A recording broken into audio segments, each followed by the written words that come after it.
Welcome, everyone, to sharing the word at an open door. So grateful to be here. What we do on Fridays at this time is we focus in on Paul Selig and his channeling of the guides. We are currently reading the book Resurrection. And before we get to that, to reading and to sharing, Cindy did pass over a clip for me to share with you all. It's just under 9 minutes. So I will share that clip and then we'll go from there. Does anybody have anything that they need to say into this space before I start the clip? Just welcome and glad to have you here and glad to have you be part of this community, and just take your seat, get comfortable, and we're all going to do this together. Perfect. Thank you. So I will go ahead and share the clip.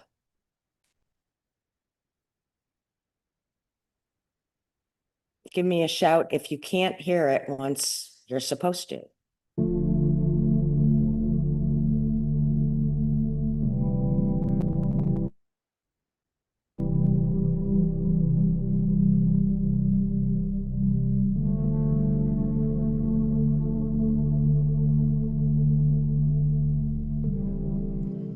Freedom comes when the king relinquishes its throne. It's a very simple teaching. Who sits in the throne? What aspect of the self is making the decisions, running the show, deciding for others? If it is the personality self listing itself as the one in charge, the divine self, while present, will align to that because you have been given free will, and you may choose at whatever level you wish.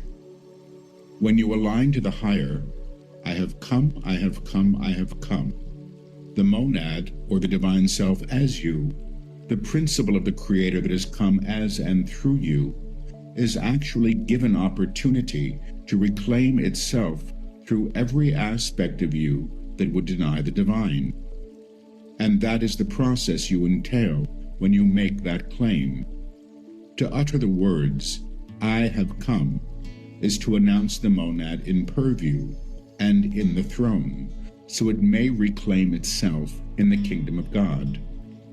All the kingdom of God is the presence of the divine in whatever form it takes.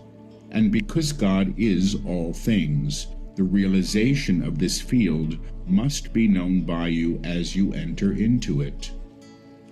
What does it mean to be in this field? It means that you are unmoved by the storms of humanity. It does mean that you are unafraid when the storm seems to come.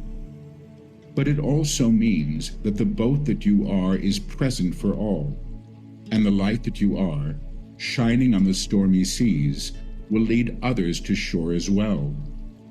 You become a lighthouse or a beacon, and those who come after you are not emulating you. They are simply operating in co-accord, in accordance with you, in vibrational alignment with the tone that you sing, which is indeed the light that you are. The challenge for today, if we are allowed to say this through Paul, is that what you want still is selfish, or is born in a kind of selfishness that humiliates you, that you would seek to deny. You might as well say what you feel. I want to be the best, have done the best, be seen in this way or that. Because these things will not be transformed until they are agreed to. There is nothing wrong with the desire itself, except when it decides who others should be in relationship to you. If you must be the best, there must be a worst, or many of them be worst, to give you your place in what you want. To release the need to be right is not to make yourself wrong. It's to simply allow what is. To understand that you have desires that may be frightening to you, that may not feel in accord with the higher, is actually a wonderful step. Because when these things are present and brought to the light, they may be transformed, or at least altered to a level of agreement where you are being supported by them. There is nothing wrong with wealth, There is nothing wrong with enjoying the body. There is nothing wrong with doing a good job and receiving praise for that. It is when you are ruled by these things, when they have become their own gods, that you seek to serve at the cost of truth, that trouble ensues. Now, when we said earlier we wish to release you of the lies, it's for the simple reason that this is possible. Imagine a great wave coming to the ship that you are, and watching it cleaned of the barnacles it's claimed, the old seaweed, the old marks of the old attacks that it has had over its years at sea. Imagine the boat that you are being lifted above the water to a calm sea and being reknown as the vessel of your being.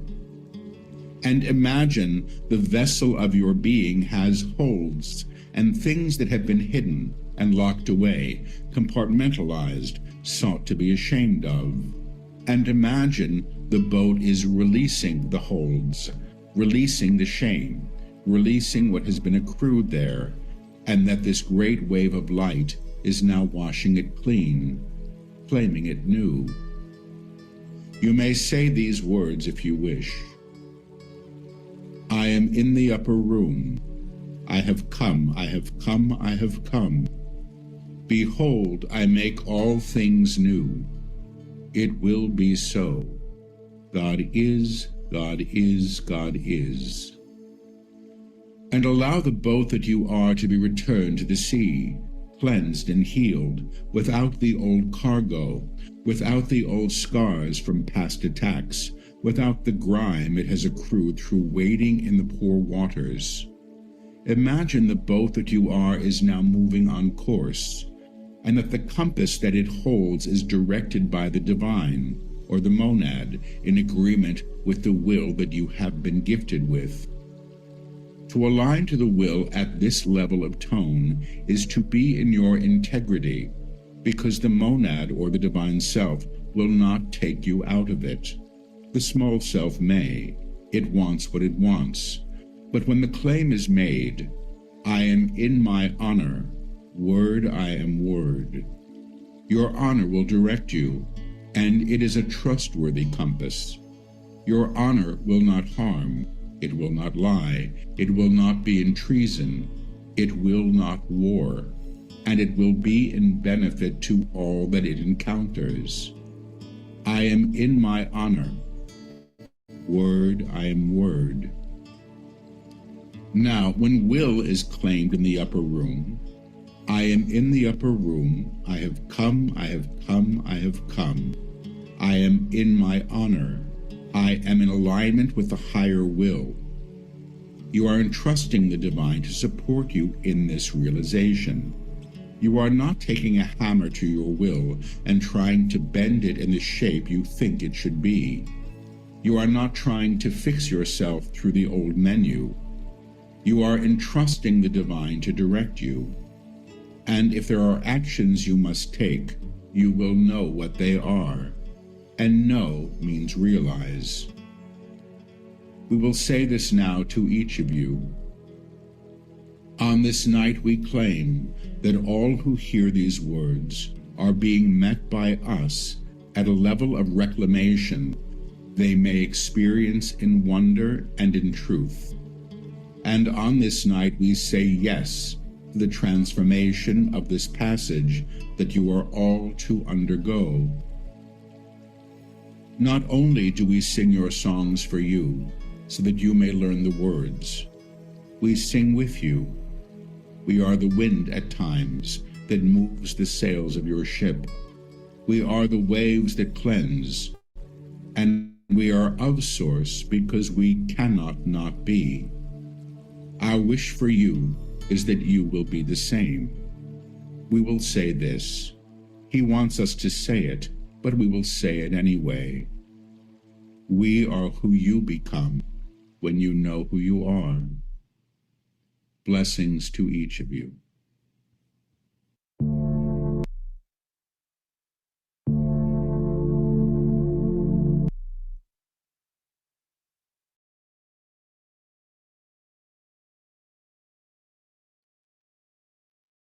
So beautiful. Mm-mm-mm. You know, I'm going to toss it over to Amy, but I'm sure if we have something to share about that, we could. And I would just like to say that there's such power or vibration in that statement, I have come, I have come, I have come. There's something that like the mind is like, ooh, what's going to happen? You know, but then there's this knowing that, like was said, I don't need to fix anything by being willing to listen to this and be present with it. I know that it's being undone. I'm not the doer of it. It's just the willingness to just keep coming back to it. So thank you. Thank you. What struck me, and I do love some of the phrases he uses. You are not trying to fix yourself through the old menu. And I think it's really important to understand what the old menu used to be. And the old menu is, I will try to be a good boy or a good girl and think good thoughts and do good things. That's the old menu, where the egoic mind, the small self, is still in charge, but trying to be a good girl or a good boy. And the new menu is to allow whatever is arising but to be the witness of it. And still, even as the witness, know, as Rana said, I am not the doer. I am the witness of all that unfolds within me, within my awareness. And that is the new menu, about as close as I can describe it. And it's really beautiful and challenging. And I think most of us now are in the situation where we go back and forth, almost like a TV screen that hasn't quite come into focus yet. And we're going back into the old menu and into the new menu and into the old menu and into the new menu. And we haven't quite caught we're not quite aligned to the frequency or the quality of the transmission yet, but we're getting there. We're getting there. So yeah, Patricia. Thank you. Good morning. I find that on Saturdays and Sundays and Mondays, there are 3 days that I'm not in this group, and I join on Tuesdays. I'm caught in the old menu. And when I come back, the new menu arises. So I thank you all. Yeah, I think you're speaking for most of us here, Patricia. Thank you. Does anybody else have anything that they'd like to share from that? I think that these clips I'm so glad Cindy suggested that we start with these clips, because it talks about singing in a new song and singing at a certain tune and vibrational level. I don't know about all of you, but it just brings me to that level as I hear the words come through Paul. And as you said, Amy, the words are so beautiful. That metaphor of the ship and how the wind of the ship is just with us. And I love that they said, we sing the song with you and for you.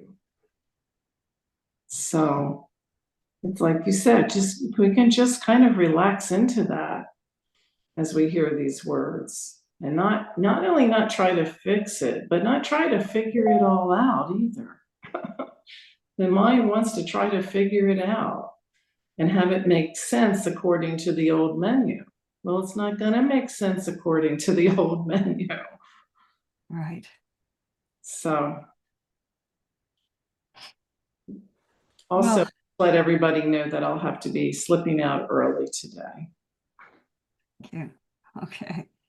Well, as you know, Sandra and I co-host this, so we'll be moving back and forth between us. We will hold you in good hands as we progress here.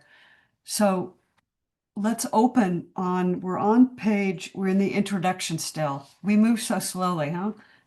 There's so much to savor in these words. So we're on it's page 18, which is XVIII. Down at the bottom on day 2, that's where we're going to start. And so if you'd like to read, please raise your hand. What we do is we all share in the reading, which I think is a really wonderful way of hearing each other's voice. And as we read, we absorb the information in a different way. So normally we shy away from calling on people because we want people to feel free to step up to the plate. And if you don't want to read, I guess I would say, if you don't want to read, let us know. But please raise your hand if you do. Who's going to start us out? Rhonda's going to start us out. And then what we'll do, as we all know, we get to this point after we've read a paragraph or 2 or 3 where we all agree that, well, something pretty interesting was said there, and we want to spend a little time talking about it, which is part of why we move so slowly. So just raise your hand, put something in the chat, mostly raise your hands because we're all on the same screen. And then we'll just talk about it and share our responses to the words. So Rana, take it away. I'll do it. Thank you, Amy. This Thank you. seems to be quite a lengthy first paragraph, so I'm sure there will be plenty. So I'll just read this whole thing slowly. Day 2. You ask questions about what will be. You seek reassurance for a future that is uncharted, cannot be known, and cannot be predicted at this juncture because the manifestation of change is so pronounced that what falls from the sky may land where it may. Now, we use this as a metaphor, but it is indeed your experience. What falls from the sky, what lands unexpectedly, what changes a landscape or a lifestyle or a way of being. In times of great change, when change is present and all are called to witness the opportunity for growth, and spiritualization is heightened, and heightened by the cost of what is releasing, when all you have counted on, expected to be, is no longer present, you will claim what you can. You will agree to the unknown, to the potentiality of spirit that you have hidden from prior. At this crossroads, humanity has chosen change, and the outcome we predict and have predicted prior is that humanity will triumph. But change is present, and some will not withstand change through their own refusal to acquiesce to the new. It is as if you are pretending that the boat hasn't capsized, that the world is different, and you seek to have your tea when the teacup cannot be filled because it is upside down. Each of you says yes to the potential here. Reclamation, recreation, resurrection. Each of you says yes to what may be seen beyond the known, what may be claimed beyond the simplistic ideas of what reality should be that you have been so stuck in that you can no longer see the potential that is unfolding before you. In this time, we suggest humanity will face itself, face its creations, and the reckoning that is upon you, a reckoning of truth and agreement to truth, will claim for you the next steps that humanity may take as a whole.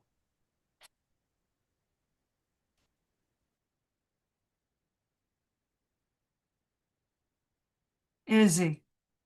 Good morning, Izzy. Morning, sweetie, and everybody. Yeah, I read this. I read this ahead this week, and it was just after I had read that we were going to bomb Iran, and I thought, wow, how shocked when I read that. And then I read this, and I thought, what a perfect commentary on what's going on. That shocking news, and it quit being shocking to me. So. Thank you. Yeah. It does seem clear that the external world is capsizing. Right. I think there's a really important point in this paragraph that I just read it again this morning, and it hit me also, Izzy, about the times we're in. That we have to say yes to the potential here instead of just, I have this tendency to want to just weep about everything that's happening, but there is potential here, and potential is unfolding, and humanity will face itself. This is an opportunity for reclamation, recreation, resurrection. I mean,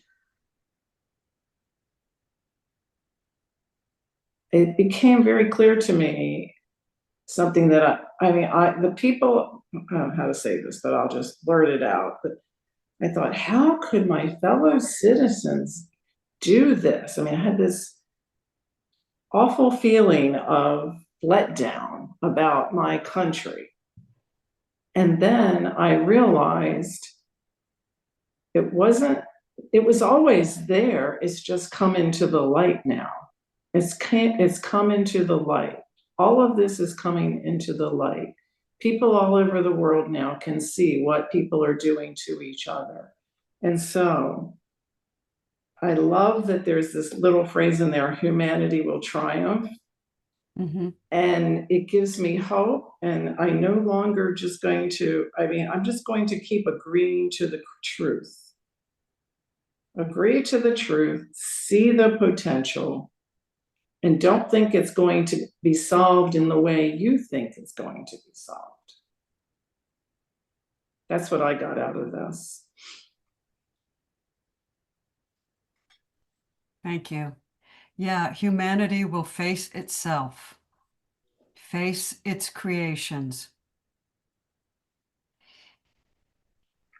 And again, the only option in all of this confusion is to use Endego's wisdom and just recognize all of it is for me and say yes to it and love, love, and love.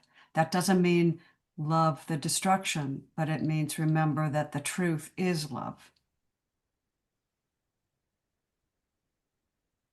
William. I just find these words very comforting. I don't need to fix anything. I'm not the doer or the doing. Life, God, truth knows what is to be. So I just find that even more than what is to come, it is what is to be. And isn't it kind of amazing and fun to be on this ride?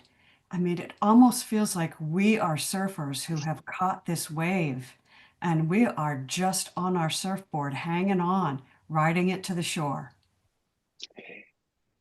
And I just, when it started, I want to be the best. I want to be, whatever it is. Even that, let go, but it's okay. Okay. I'm just doing the best, whatever that is.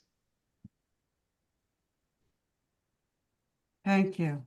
Thank you. That's all we can do. I'm going to call on Patricia and then I will put what page we're on in the chat for those who are just joining. So Patricia,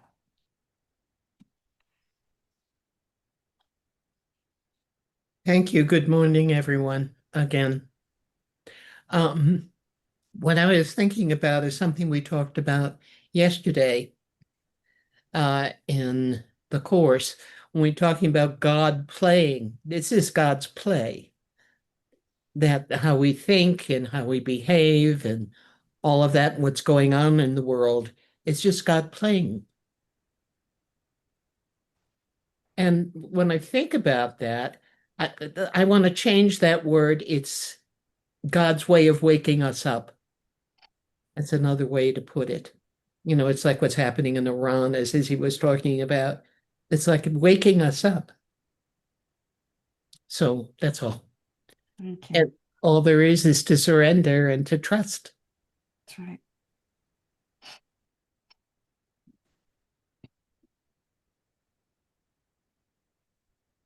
We ready to begin reading again? We're at the bottom of page 29, XIX. Is there anyone who'd like to read? Patricia, I was just about to ask you to read. Thank you. Perfectly. I must have read your mind. Now, your idea here is that everybody must be in agreement. Yes, there is a problem with this and that. And we all agree that it must be attended to. We say that will not happen on this plane. What will happen and is happening is an agreement claimed in the ethers, in the higher accord, in the collective soul of the species, not only to withstand change, but to utilize it for high purpose. Now, when we say high, we do not mean noble. We do not mean what you would like it to be. Mean. High purpose is true purpose, and your true purpose, all humanity's true purpose. Finally, we say, is resurrection or reconciliation with its true divinity. Thank you.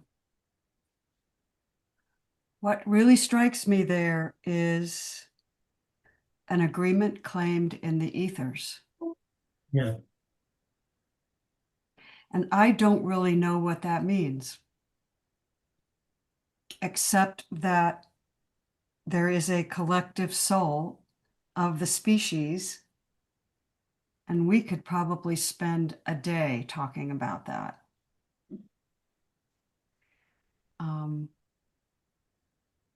But what that does again for me is gives me the sense that I'm connected to something higher, bigger than myself that I can't see or that I am unaware of at this time. And that is directing the ship. It's not the small self, once again.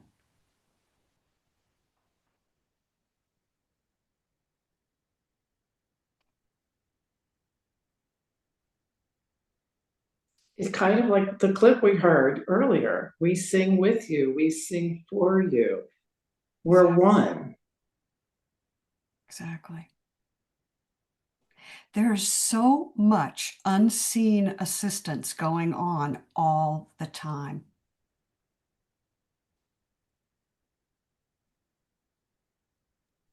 I think that's also what I meant by God's play. Mm-hmm. Thank you.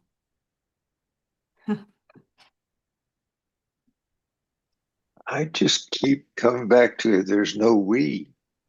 It's all. It's just this moment. It's all. It's now. No particles, no separation. That's just more thoughts that I listen to.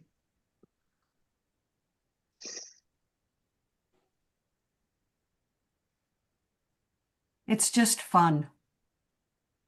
It's just fun. That's all. May I add to what William was saying, please? It's all fun. Well,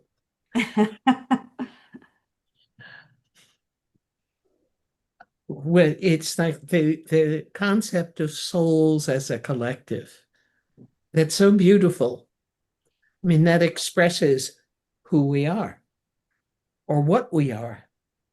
It's like in this room, we're all collected, we're all connected. We are one. And we are, and it's now. And that's in now, in the awareness of the now. That's all. And I keep think nature. I love being. I'm just nature. We're all is nature. It is.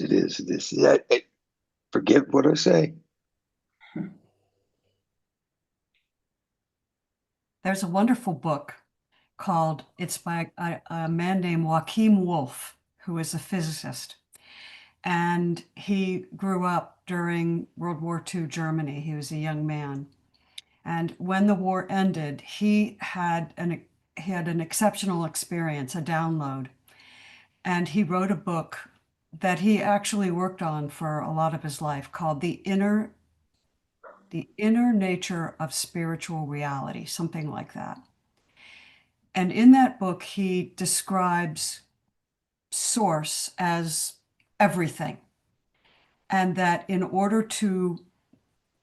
not in order to do anything, but as part of its creative desire, it differentiates itself out into different aspects of itself, all of which contain the whole within it, like a hologram or a holograph.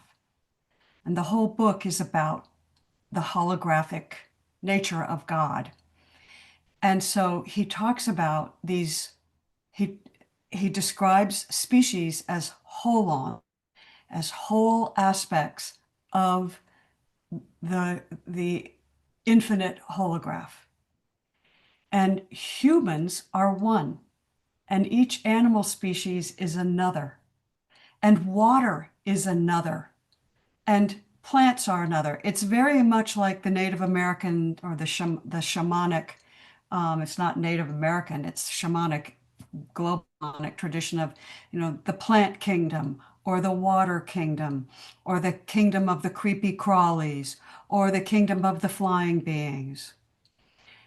And it really matches that. And that's essentially what I just heard, or what we just read, was that there is a human species. There's a whole holon, a whole aspect of source that is experiencing itself as this human, whatever it is. And I mean, it's easy to grasp that when we can look at dogs think differently than we do. Insects think differently, but they have their own reality. And so that's what this reminds me of. And I hesitated to bring that up because I don't want to take us off onto another tangent, but I'm just so amazed at how life has so many details and memory through you. How you remember all those. I'm just amazed. That's my little contribution to the now. Amazement. okay, thank you. Rana and then Sandra. It's because Amy's wicked smart. Oh, I love that accent. I don't want to take us off in any tangent either. However, the other day I ran across this thing about ether. Stay with it. Yep. And it was very interesting. And so I've looked it up and I asked, for a definition in terms of spiritual meaning, because it can be a gas, basically, in the worldly meaning. But it says in spirituality, ether often refers to a subtle, all-pervading substance or energy that is considered the source of all existence and the foundation for consciousness. It is sometimes equated with space, emptiness, or the void and is seen as the medium through which other elements manifest.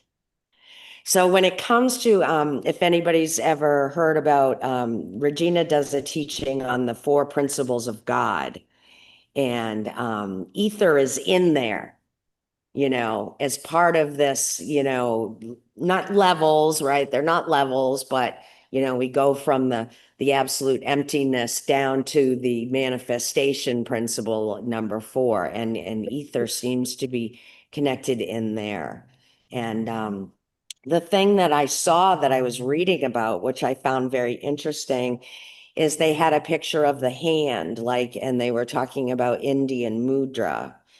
And our world has demonized this middle finger, right? We have created a meaning that when you give someone the middle finger, that that's not that nice. Well, this is the finger that ether is represented by in the Hindu tradition. Wow. And so it's like another one of those examples where worldly meaning has completely obliterated the truth and even distorted it at 180 degrees.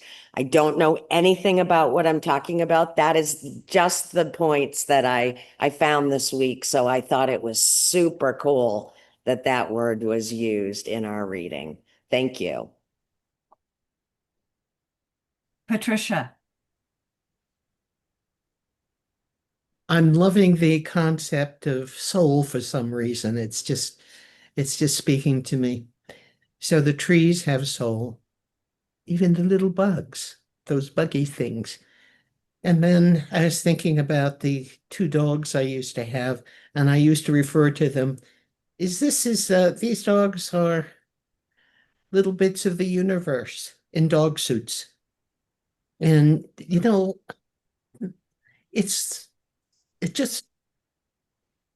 it blows my mind. Yeah. Honestly. Yeah, God is in everything I see. This is, I mean, Paul says this over and over. We have got to start seeing the divine in everything, right?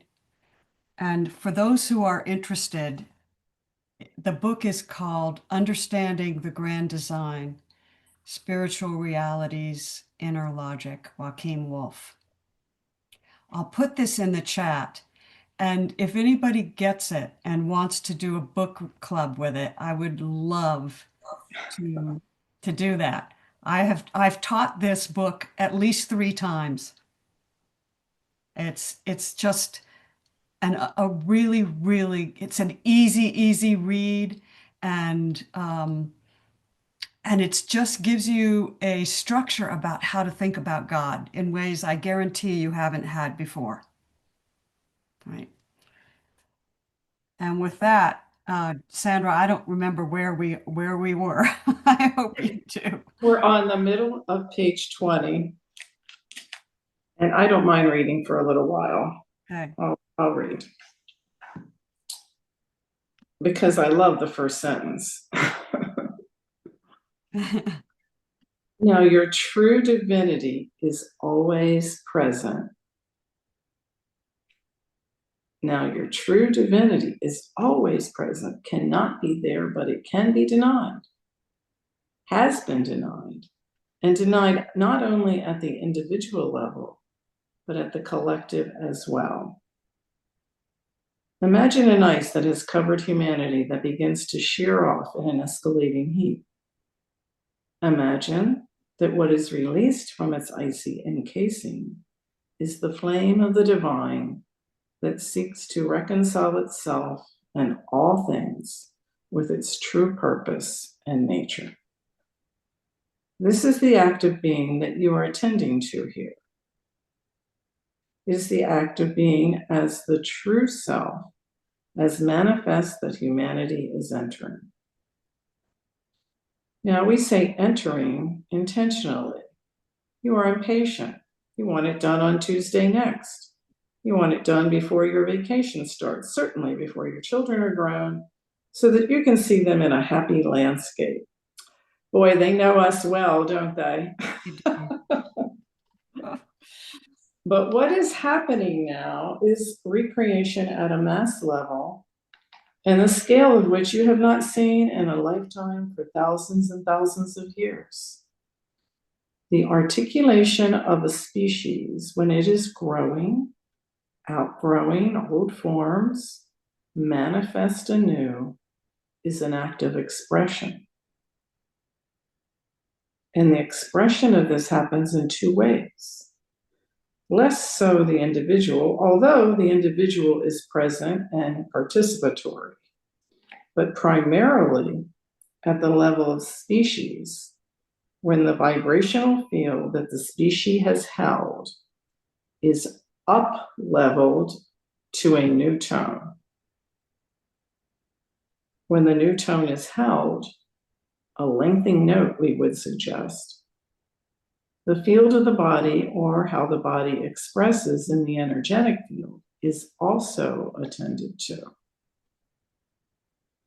And what the body has known through limitation is actually reclaimed in what we will call the upper room, because that is the high strata that the divine self expresses in.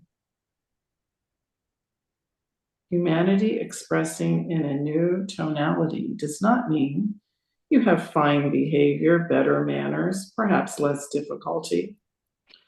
Darn it. It does mean that mankind, humankind, has outgrown a way of being, and the challenges it faces now are that the creations of the old self are so paramount that they can no longer be ignored. We kind of were talking about that before, but everything has been brought into the light. So the choice is here, and you have said yes. The species has said yes, has agreed to be altered, claimed new, and resurrected. Wow. Wow.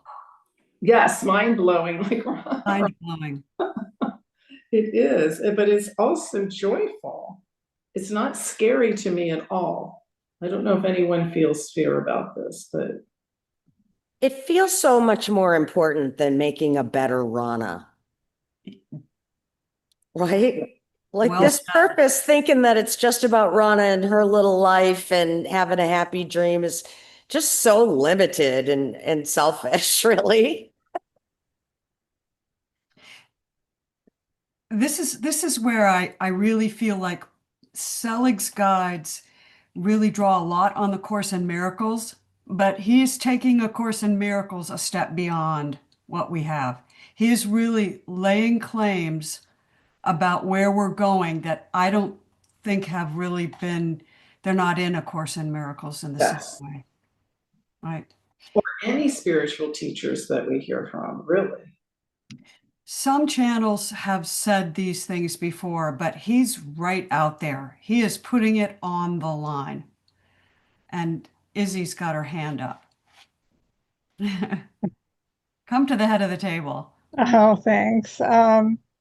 Yeah, I just want to back up to what Rana was talking about earlier about the middle finger. And I was thinking about that. And, you know, when we flip someone the bird, what we're really saying is, please show me love. So maybe it's not as far removed from the shamanic as we were thinking, you know?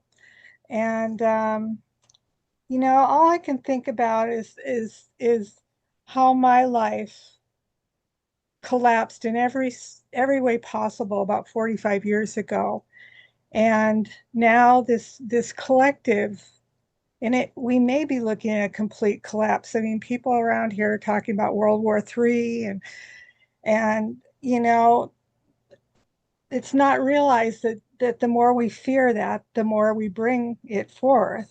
And so we may bring it forth, you know, but if there is a collective collapse, we have got to rise up, because there's nothing greater than the power of love, and people don't understand that. we think that all these forces out there in the world have everything to do with everything. It's not that. It's only about love. And that's the only place we have to head. So anyway, thank you. Thank you. Yes. One of the things he says that I think is, it's recreation at a mass level, at a scale you haven't seen for 1,000 years. There was someone else on Andre Duque, I think, who has said the same thing. It's probably been, he was saying since humanity was first considered humanity. It's really, and the guides are saying the physical form is changing. Because the physical form has to function, has to be expressed at a higher vibration.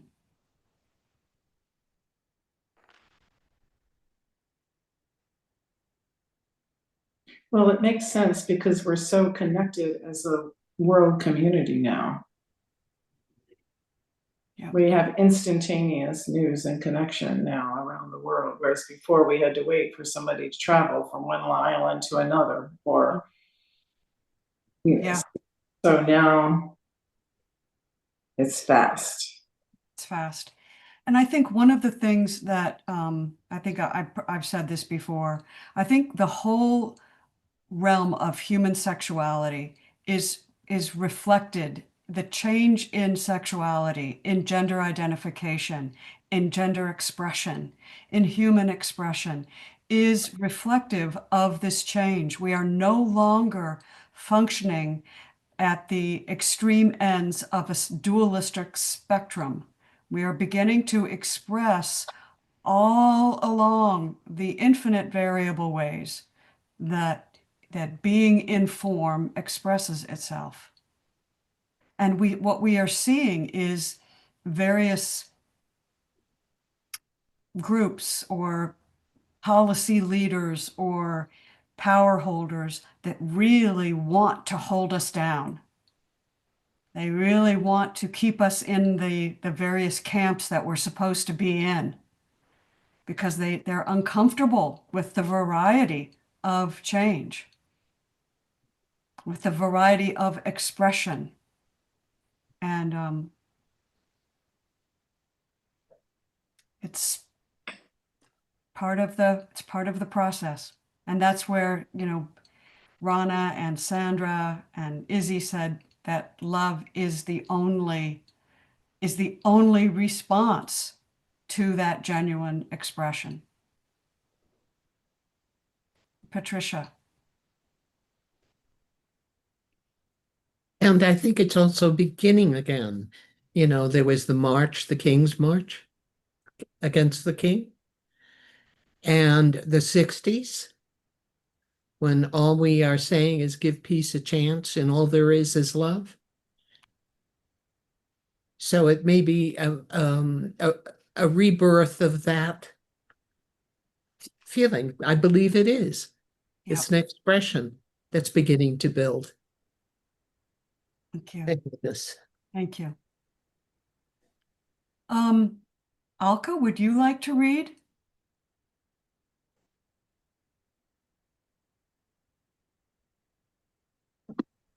I can read.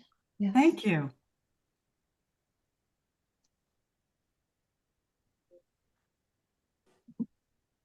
Okay. Now, how this happens is a long process.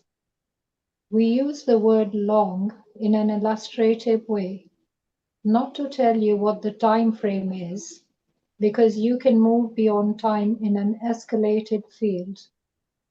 But the act of manifestation, the causal field in its new tonality, reclaiming a manifest world, is a process that is now begun and has different aspects to it.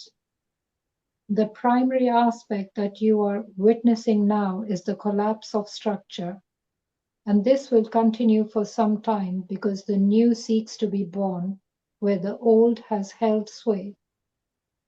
Now, because you seek to protect the old, it is what you have known, it is what you believe must be so. Your attention is actually moved towards preservation when it must be moved to reconciliation. The focus, the prospect of reconciliation is different than you might think. To reconcile anything, any system or structure, any human being, any escapade or incident to the divine is the act of re-knowing and re-seeing. We have taught these things prior. We will continue to teach them because they are imperative to understand. And at this moment in time, you are busy trying to hold the walls up, to keep the ceiling in place. But the ceiling may fall and open you to the sky, to the infinite, that which has always been present but exists beyond those four walls. Your system of governance, your system of politics and religion and medicine will be re-seen in the coming years and to high effect. And again, high means vibrationally high, not your idea of morality or right or wrong. Yeah. So this reminded me a little bit of Helen's video about being aware of the space around everything type of thing, that we're so focused on the structure, we don't see the space around everywhere. And that's what he seems to be talking about a bit. Oh, that's beautiful. Thank you for that. Wow. What a great connection, Alka. Thank you. Hmm. It reminds me a little bit of a butterfly, and I know this is a really common metaphor, but the caterpillar has to disintegrate in order to become the butterfly. Its old form literally dissolves. Rana. I don't know, but this is exciting. There's something very exciting about this on the inside. And the ceiling may fall and open you to the sky, And that's kind of, I don't know what anything is for. And this fear that arises when I have reaction to what's going on in this world, it's got to be challenged. Is that true that everything's falling apart? Maybe it's falling back together. What's a different way of looking at it? Oh, the world feels so much less safe now. Well, consider maybe it's safer.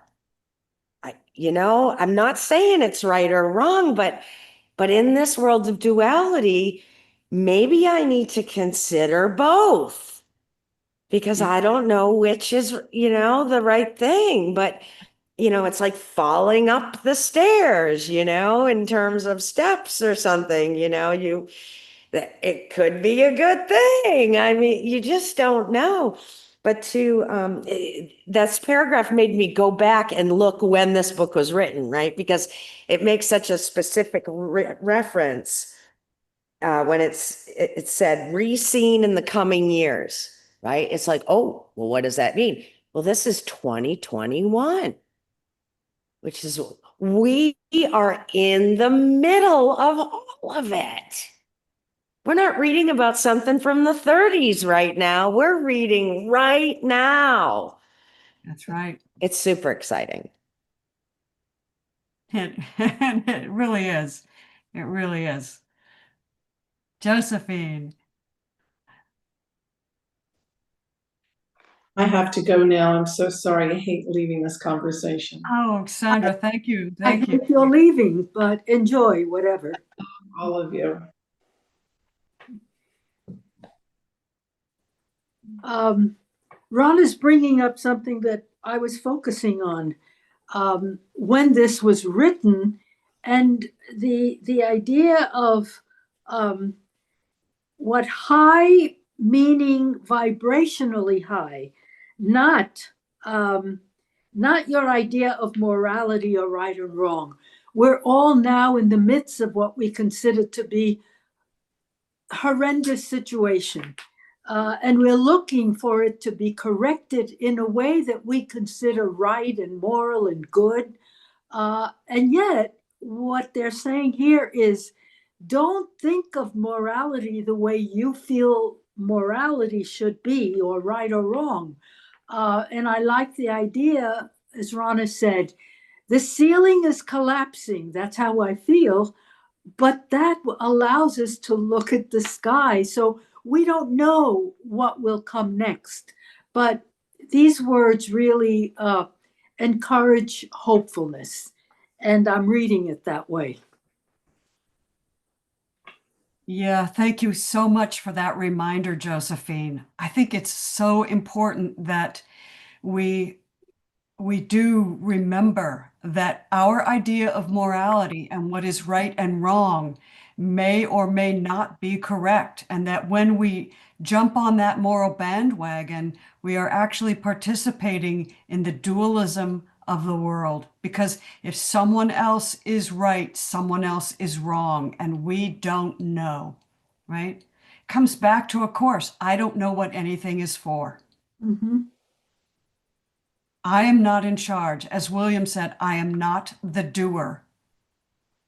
You know, this is a fabric that has threads that extend into a pattern we cannot see. But we are threads in the pattern. Right? And that it wouldn't be fabric if it wasn't for each and every one of us. Right? It's beautiful.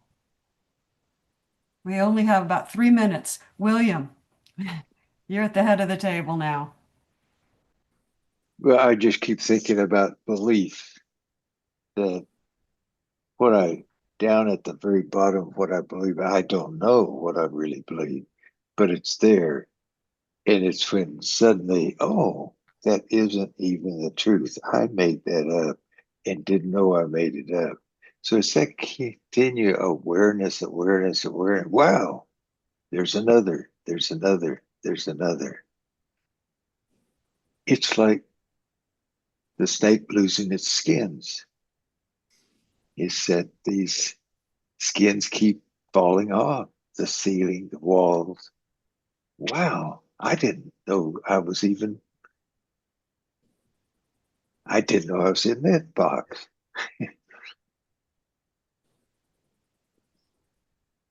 Thank you. Thank you. And Izzy says, are we going until 11:15? That's a good point. That is a good question. We certainly can. Yeah. I thought last week somebody asked that question, and Cindy said we go till quarter after. Okay. Let's do it. Let's Cool. do it. Good. All right. Who's That, gonna that, maybe that's our new addiction. read? Oh, who's going to read now?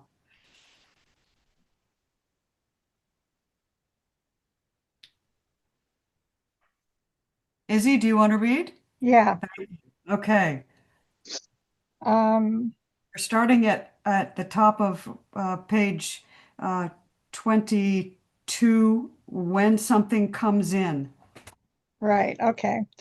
When something comes in at a new tone, in a new frequency, it will always disrupt the old.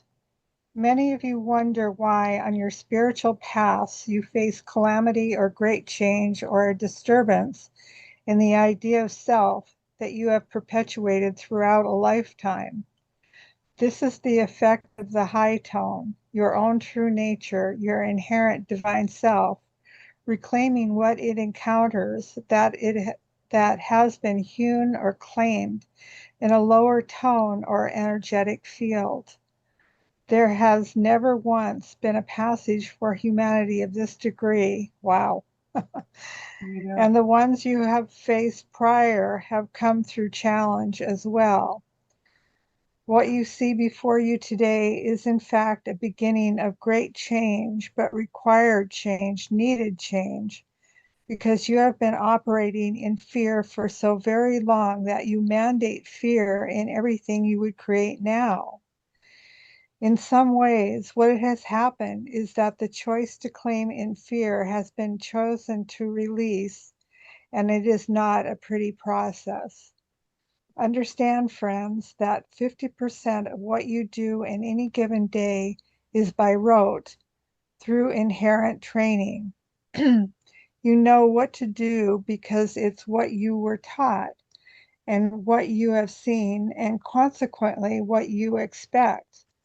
The moment has come for the release of unconscious behavior enacted by fear that contributes to the calamity that humanity has faced and is now facing fully. You may call it illness, you may call it greed, you may call it the destruction of a planet, but these are all outpicturings, one and all, of the vibration of fear. Wow.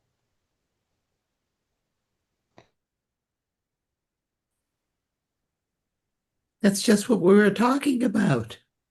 Exactly. And isn't this that point of compassion where I can say, my brother is acting in fear?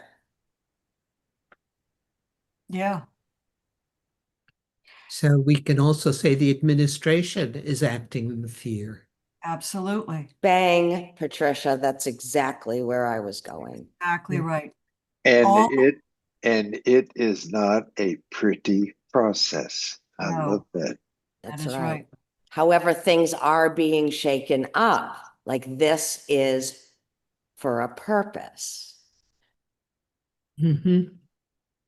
We can pretty much assume that the vast majority of power holders in this world are moving through fear.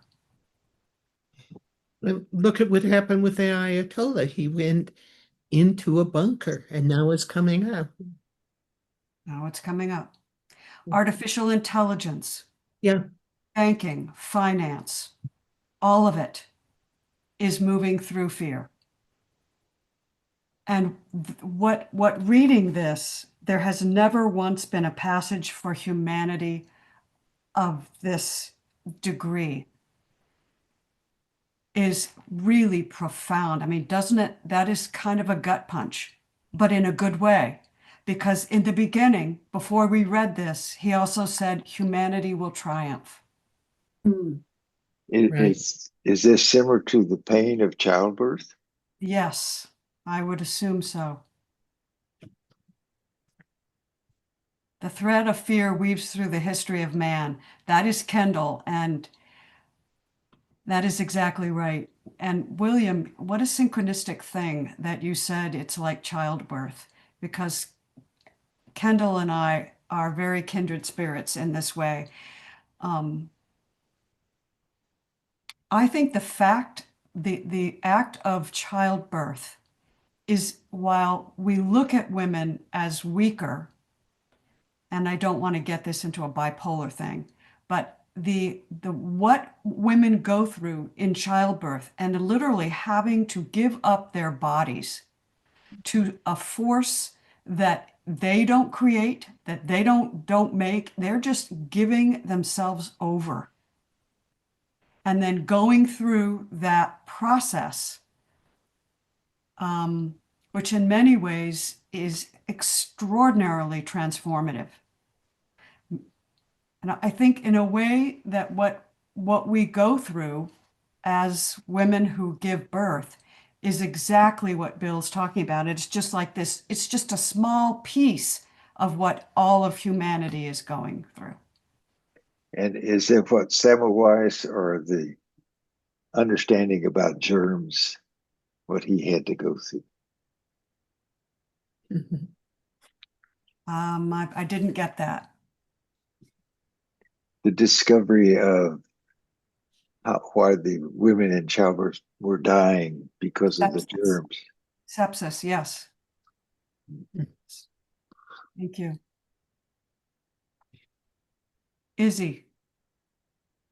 Yeah, I was just reading. I love what you said about childbirth, that we're giving ourselves over to birthing. If we could just give ourselves over to the birthing of something new, then we'd be in a lot better shape. But I wanted to share what I was reading in the course recently, and that is the reason we fear other bodies is because we see that bodies can physically attack, but minds can't. So that's why we're so focused on hurting other bodies. We think that the other bodies have become the symbol of our fear. So I wanted to share that. Why is that we're so, because that's the symbol of our deep fear, which Amy, you were explaining why we have this fear. We think we've been successful in separating from God. So we have to create to punish ourselves. So anyway, thanks. Thank you. My metaphor that I've often used is that different levels of awareness or consciousness. And so at this lower one or the next one or the next one, that I don't know even where I'm at, only that I am at that level. And so then all of a sudden, the sky drops and there's another level. And so I see the mind, as I call the mind, such a capricious, unknowing, it can create such horrific and such wonderful thing. Whatever that mind, if I can become scared of that because it's not under my control either. So I just, when I hear you, Izzy, I love what you're saying. Yet somehow, boy, the mind is that scary thing up here, that virtual reality that can just do all kinds of crazy things. I don't know. And, just to continue with that concept of fear that we're all talking about, it's like if we take the analogy of giving birth, we're giving birth to ourselves.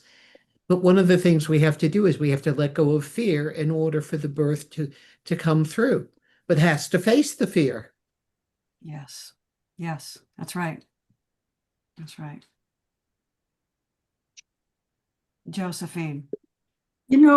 This lesson can so change how we confront our feelings about what we call the calamity that we're presently experiencing. Totally see it differently.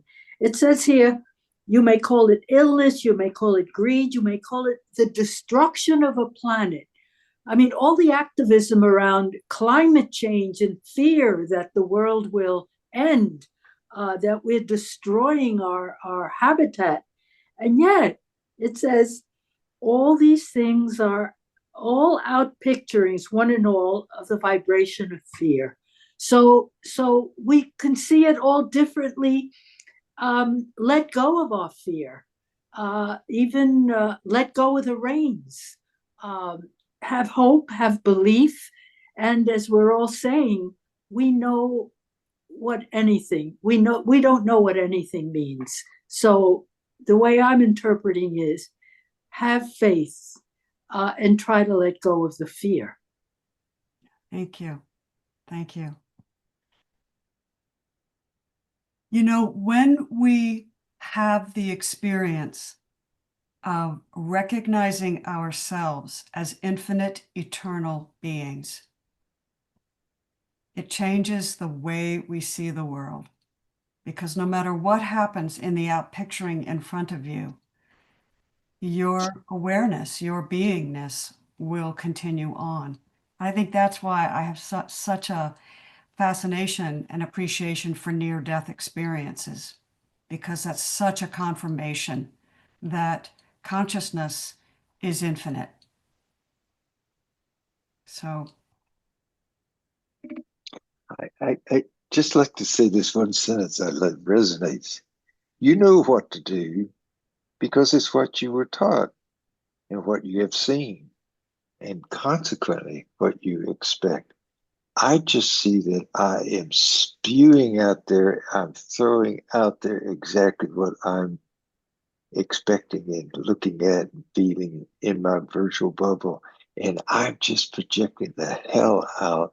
And that's the world I live in, what I expect. I get exactly what I expect. And then think, I didn't do it. Like,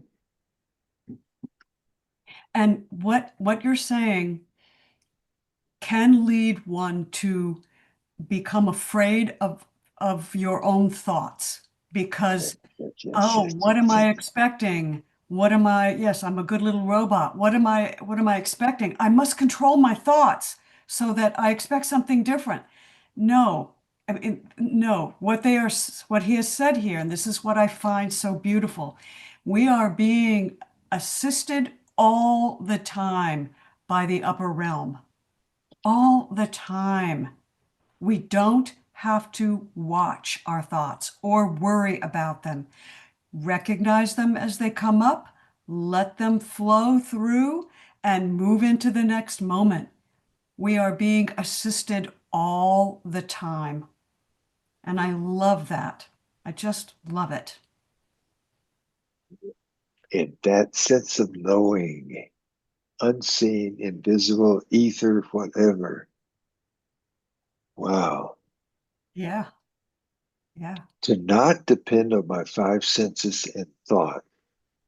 Is that, oh my God, I don't even know what that is. I know. That's a It's the mind space blower. around it. Yeah. It's the space around it. Thank you.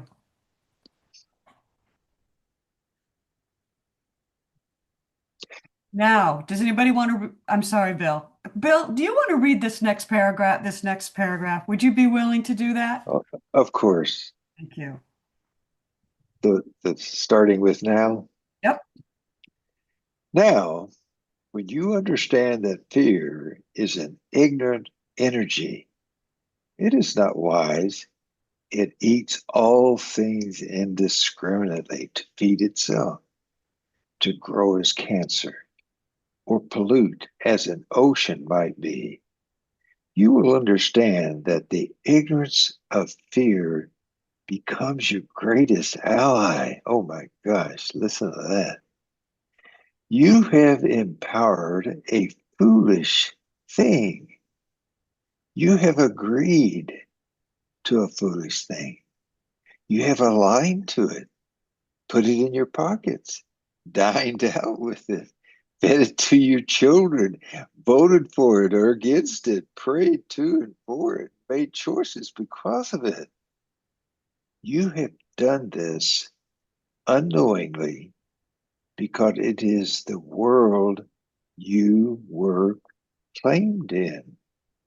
To understand what we teach is not to ignore fear. It is present, yes, but the choice to enact it, which is to contribute to its being, must be understood as the cause of your pain, individually and collectively. To lift to what we call the upper room, which is the entryway to the kingdom. It is of the kingdom, but because the tone of the vibrational field of the upper room is also in a scale of high and low, you may see it as the first note played that may be experienced at this place, from this place, in the upper room. You do not abide in fear because fear does not exist here. And what you lift by nature of presence and being to the upper room is made new or resurrected by nature of your presence and being.